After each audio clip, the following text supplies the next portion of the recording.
nuk ka pse më egli të fshihet pas gishtit të thokë, nuk ka asnjë marrëdhënie, është më e drejtë për atë se sa të vazhdoj të aludoj me pjesën e kësaj. Që po ka një marrëdhënie, po juve nuk e shikoni. Të gjithë ishin pjesë post Big Brotherit në fest, ku unë e kam deklaruar dhe në top. Kishte një atmosferë as pak miqësore midis të gjithë konkurrentëve, pa llogaritur dhe pjesën e gjesti, që mbase ajo ka qenë dita e vetme dhe e fundit që ata janë parë bashkë, duke u larguar nga festa, duke valur pastaj në një lokal tjetër për të festuar, më pas jo, nuk kanë qenë. Sado që mbase të tjerët nuk e dinë, të paktën ne që jemi pjesë e topit e dinë që jo, nuk kanë qenë bashkë. Sepse po të kishin qenë, do e kishim marrë vesh të ne. Egli nuk ka qenë as në koncertin që është bërë në Escape. Ajo duke, po themi, e besueshme ajo që thaj që s'kam qenë për shkak të angazhimeve të mia. Cilat janë angazhimet?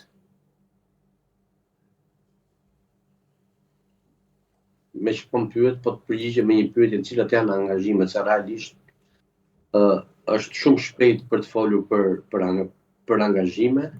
S'ka pasur angazhime, të paktën për momentin tash. Edhe ata që kanë qenë në punë për momentin akoma se kanë detyrën që ka qenë. Flas edhe për Geta Gixhani që ka lënë një punë ka hyrë në Big Brother, akoma nuk e ka filluar punën e saj. Flasin për Valbonin që shkoi njëta gjë, flasin për Rozin që shkoi njëta gjë, flasin për Daelin që shkoi njëta gjë.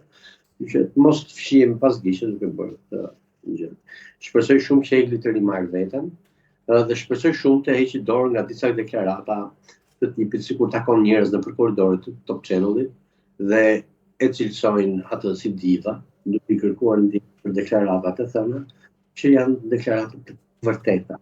Asnjë nuk ka takuar në korridoret e Top Channelit. Flas për deklaratin që më është ka aluduar, sikur më ka takuar më. Unë jam personi që realisht ka deklaruar pjesën e të asaj që flitej, po ky prapë është gabimi i Eglit, sepse Egli, familjarët e Eglit, aso kohë i është dhënë mundësia për të sqaruar dy nga thashëthemet më të shëmtuara që qarkullonin aso kohë në përrije. Njëra që ishte tentativa për vetvrasje dhe tjetra që ishte shkaku i abortit. Ajo që unë kam deklaruar ka qenë shumë e qartë. Flitet zërat e liq flasin për një abort ose një tentativë për vetvrasje. Më bën shumë përshtypje që asaj që është dukur më e rëndë pjesa e abortit, pjesa e vetvrasjes. Gjithsesi, punë e saj ka qenë një dorezë e hedhur personave që merreshin me rrjetet sociale të Eglit. Pasi asaj kohë ka qenë pjesa që unë kam pasur një blok nga faqja e saj për shkak të këshillave që her pas here jam munduar t'i jap pa të keq Eglit, faqes njerëzve që menaxhonin figurën e saj. Përgjigja ka qenë refuzuese, ka qenë arrogante, siç e kam deklaruar edhe këtu atëherë. Nuk është e vërtetë që unë kam takuar Eglin nëpër korridoret e Top Channelit, që ja kam mohuar këtë lajm, nuk e kam mohuar ndonjëherë këtë lajm, ja kam dhënë mundësinë familjarëve për ta mohuar këtë lajm. Dy lajme shumë të shëmtuara që kanë qarkulluar asaj kohë. Nuk i kam thënë Eglit as pak që ti je një diva, diva është mamaja ime, e vetmja grua që unë jo diva, nuk njoh ndonjë diva tjetër në jetën time, apo të cilësoj për më tepër Eglit takon diva që nuk e di se përse duhet të quhet diva. Elton, ajo thaj që personi që ka bërë këto deklarata pra ti ka qenë i detyruar për të bërë këto deklarata. Jo, absolutisht. Unë kam dëgjuar 2 deklarata të shëmtuara. Dhe unë kam marrë përsipër t'ja hedh në treg, t'ja servir, për t'i mohuar dhe për të thënë arsyeën e vërtet pse ka dalë Egli nga shtëpia. Pra ishte një farë ndihme që ti doje t'i bëj asaj. Urdhro? Pra ishte një farë ndihme që ti doje t'i bëj asaj. Nuk ishte ndihmë, unë kisha arritur një pikë që doja të vërtetoja disa gjëra. Kishin qarkullonin 3 versione zyrtare. Një version zyrtar ishte rëndimi i rënd psikologjik,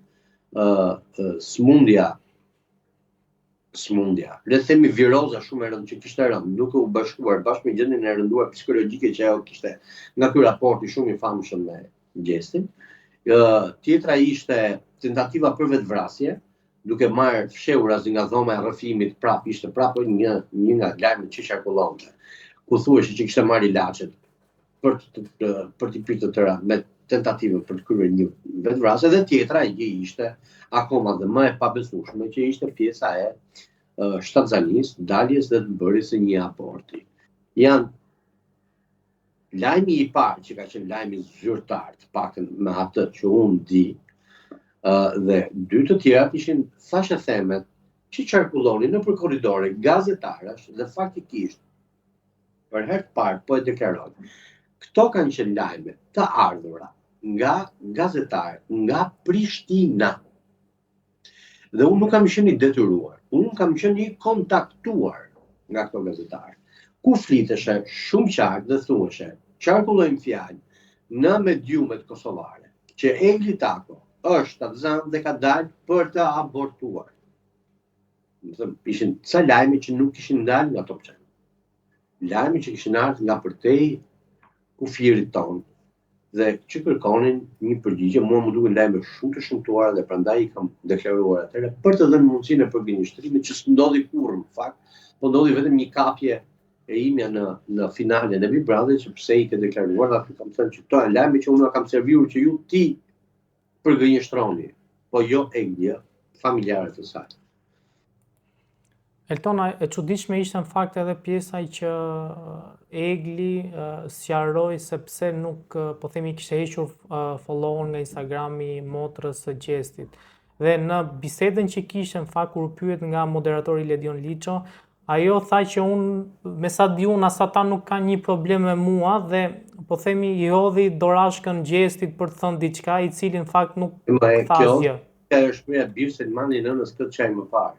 Tani fshati që duket çdo kallapus, tash dihet më. E ke hequr nga follow sepse nuk të ka bërë follow back, nuk ka pasur dëshirë të ketë follow back, sepse nuk ke qenë personi që ata kanë menduar që mund të shikojnë në krah të djalit, vllajt apo të afërmit të tyre. E njëjta gjë ka qenë dhe sjellja e prindërve të, unë kam qenë në sken realisht momentin kur Egli ka vajtur dhe ka takuar prindërit, dhe kam parë me sytë e mi, kam qenë vetëm 2 metra larg skenës. Ajo skena duket shumë e madhe në ekran, po nuk është aq e madhe, maksimumi është diku 10 metra, dhe ti mund të jesh shumë afër kudo që të jesh. Kam qenë shumë afër pjesës kur Egli ka qenë duke takuar familjarët e Gjestit, që aty e kam vënë re, se kam shprehur kurrë këtë gjë, sepse kam parë një lloj indiferentizmi total. Madje më shumë është gëzuar Egli kur ka fituar Gjesti, se sa janë gëzuar familjarët e, që s'ishin fare njerë në studio. Kanë ardhur pak më vonë, se ishin tek pjesa jashtë. E kam deklaruar edhe atë pjesën tjetër që se kam kuptuar kurrë të gëzimin kaq të madh të fitimit të një reality show, të një njeriu që ty realisht të ka dhënuar psikologjikisht, drejt që ta haj, pranohet po apo jo, e vërteta kjo është. Dhe aty kam vërtetuar që sindroma e Stockholmit po ekzistoka realisht. Nuk isha parë kurrë një njeri që të festonte aq shumë për dhunuesin e saj psikologjik. E bukur apo jo, e shëmtuar apo jo. Kjo është e vërteta, dhe kam përshtypjen jemi në një pikë që drejt që ta haj, më mirë ta planojmë se sa të vazhdojmë të themi dhe të shesim vetëm për një njeri që shikon se unë kështu di të dashuroj. Jo, nuk e besoj këtë gjë, nuk e besoj që një vajzë me atë intelekt të di të dashuroj ashtu, nuk e besoj që një vajzë me atë formim, me atë karakter të di të dashuroj ashtu. Më vjen shumë keq që Egli nuk e gjen forcën për të rikthyer ajo Egli që ka qenë ditët e para kur ajo ka hyrë, kur mua realisht më ka pëlqyer dhe e kam parë në dyshën e fundit midis Eglit dhe Rozanës. Më vjen shumë keq që ajo vazhdon të pranoj, të shitet si e dashura e një njeriu që nuk ka pëlqen kurrë.